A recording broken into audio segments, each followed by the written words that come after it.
હરણ થઈ ગયું. લંકાની અંદર સીતાજી હતા ત્યારે સમગ્ર વાનર સેનાને ભેગી કરી અને ભગવાન શ્રી રામે એટલું કીધું કે મારા એકલાથી કશું નહીં થાય. લક્ષ્મણજી તમે મારી સાથે રહ્યો, હનુમાનજી તમે મારી સાથે રહ્યો, સુગ્રીવ તમે મારી સાથે રહ્યો. કઈ કેવા જટાધારી જોગંદરોના આશીર્વાદ લીધા, રામેશ્વર જેવા શિવની સ્થાપના કરી અને પછી સેતુબંધ બાંધી અને વાનર સેનાને મોર કરીને પછી પોતે ગયા કે હું એકલો નથી, તમે બધા છો તો હું છું. આવું રામા અવતારમાં એને કીધું. અને કૃષ્ણ અવતારની અંદર કુરુક્ષેત્રના મેદાનમાં એને અર્જુનને કીધું કે અર્જુન, ગાંડીવ ભલે તારા હાથમાં રહ્યું પણ યુદ્ધ તું નથી કરતો, હું કરું છું. આ વસ્તુને સમજવાની છે, એના મૂળ તત્વને સમજવાનો છે કે ભગવાન નારાયણે પોતાના જન્મો દ્વારા જે જે ઉપદેશો આપ્યા છે. બુદ્ધનો અવતાર એવો થયો કે અહિંસક. બુદ્ધ હાયલા જતા હોય તો કાંટા ખરી જાય, અડકે પડખે ના. એટલી બધી પારદર્શી અહિંસા ભગવાન બુદ્ધમાંથી આપણને જોવા મળી. અને કૃષ્ણ ભગવાન એટલે સુદર્શન ચક્રધારી, શિશુપાલનું મસ્તક જેને છેદી નાખ્યું. કાળનો કાળ આપણે એને કહી શકીએ. મુરારીને જન્મે છે જેલમાં, કામ આપે છે મુક્તિ કરવાનું, પણ એને કોઈ ઓળખી શક્યા નથી. નારાયણને ઓળખવું બહુ મુશ્કેલ છે. સમગ્ર સૃષ્ટિનું સંચાલન એના હાથમાં છે. આપણે કશું કરી નથી શકતા. આપણે તો કેવળ ને કેવળ નિમિત્ત માત્ર છીએ. આ ધૂન ભજન મંડળો આપણે હલાવી છીએ. આવા તો અનેક લાખો મંડળો આ દેશની અંદર ચાલે છે. ચલાવવા વાળો એ છે. પણ મારે જે વાત ઉપર મેઇન મુદ્દા ઉપર જવું છે એ છે કે આ જે કાંઈ પણ ગુરુ દત્તાત્રેય ભગવાનનું જે કાંઈ પણ આ મંડળ છે, દત્ત મંડળ, એની સેવા કરી રહ્યું છે. ગુરુ દત્તાત્રેય ભગવાન એટલે બ્રહ્મા, વિષ્ણુ અને મહેશનો અંશા અવતાર ગણાય. દત્તાત્રેય ભગવાન સતી અનસુયા અને અત્રિ ઋષિના દીકરા. ઈસવીસન 1956 કાનજી ડુંગરસિંહ પ્રજાપતિએ અહીંયા આ જગ્યા સ્થાપી અને આજે પણ અવિરત એ જગ્યામાં રોટલો પૂરો પાડવામાં આવે છે. આ કોઈ નાની વસ્તુ નથી. એક દિવસ કોઈને ખવડાવવું હોય તો આપણે આયોજન કરવું પડે છે. પણ આ તો આકાશી રોજી ઉતરે છે. એવી આકાશી રોજીને આપણે યાદ કરીએ. એમાં એવું કહી શકાય કે ગુરુ દત્તાત્રેય ભગવાને નાથ સંપ્રદાયની સ્થાપના કરી. ધર્મના પ્રચારને અર્થે પોતાના નવે નાથને અલગ અલગ જગ્યાએ એને ધર્મ પ્રચાર માટે થઈને મોકલા.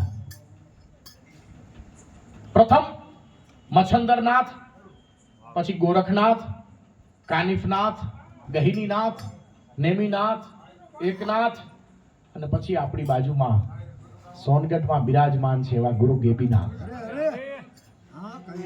કાયમ એને યાદ કરી છે. અમને કઈ એના મની ઓર્ડર નથી આવતા, પણ એ તત્વ જ એવું છે કે એને ભૂલી નથી શકાતું. કેવળ ને કેવળ હૃદયમાં એનો વાસ છે.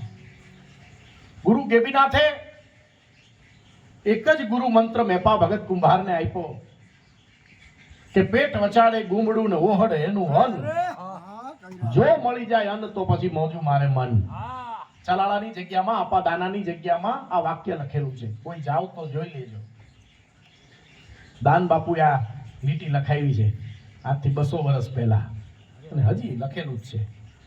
પેટ વચાડે એક ગુમડું થાય છે અને એનું ઓહડ કાંઈ હોય તો કેવળ ને કેવળ અન્ન છે.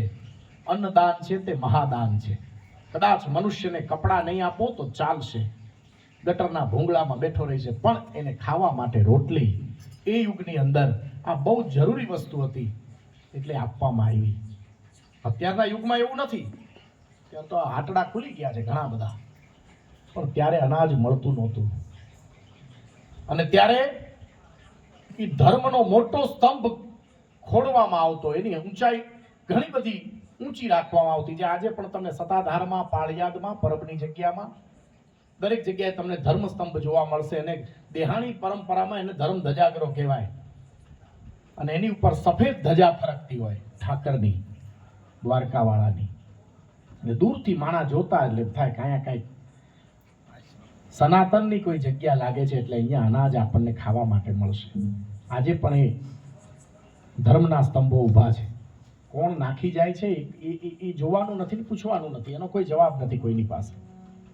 પણ વાત બહુ મોટી છે, તમારા માન્યામાં ન આવે, કારણ કે અકલ્પનીય બાબત છે, માટે મનુષ્ય માની શકતો નથી.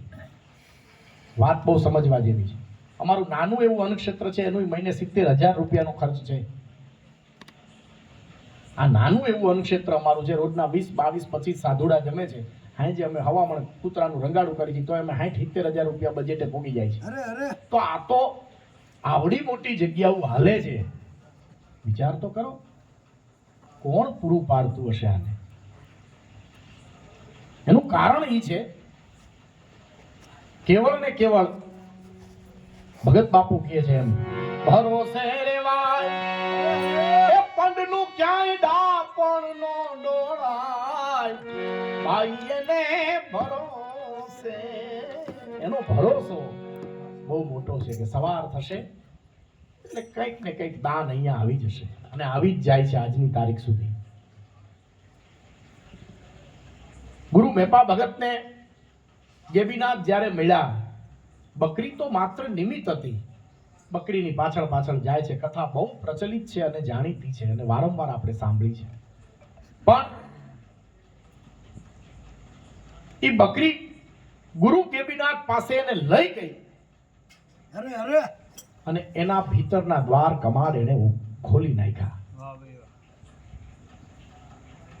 મેપા ભગત કુંભાર પોતે બિચારા માટીના વાસણો બનાવતા, શું કોઈને ટુકડો ખવડાવે? એ યુગમાં ક્યાં એવી આવક હતી? પણ છતાંય એને સાધુને જમાડવાનું શરૂ કર્યું. એમાંથી કુદરતને કરવું ને એને આપાર હતા. મોલડી વાળા ભેટી ગયા, કાઠી દરબાર. પોતે નિસંતાન હતા, એને કોઈ સંતાન નહોતું. પણ એ દરબારે પોતાના ઘરે ખાલી નળિયા બદલવાતા અને મેપા ભગતને બોલાવ્યા અને એમાંથી જે પરચો એને નજરો નજર જોયો એટલે લાકડી પડે એમ એના પગમાં પડી ગયા અને કીધું કે તમે તો સંત છો અને મેં તમારા ઉપર જુલમ ગુજાર્યો છે. મેં તમને ન કહેવાના વેણ કીધા છે, તમે મને માફ કરો ભગવાન. ત્યારે મેપા ભગતે એટલું જ કીધું કે આમાં મારી કોઈ જાદુગરી નથી. મેં તો મારા ગુરુનું નામ લીધું છે. મારા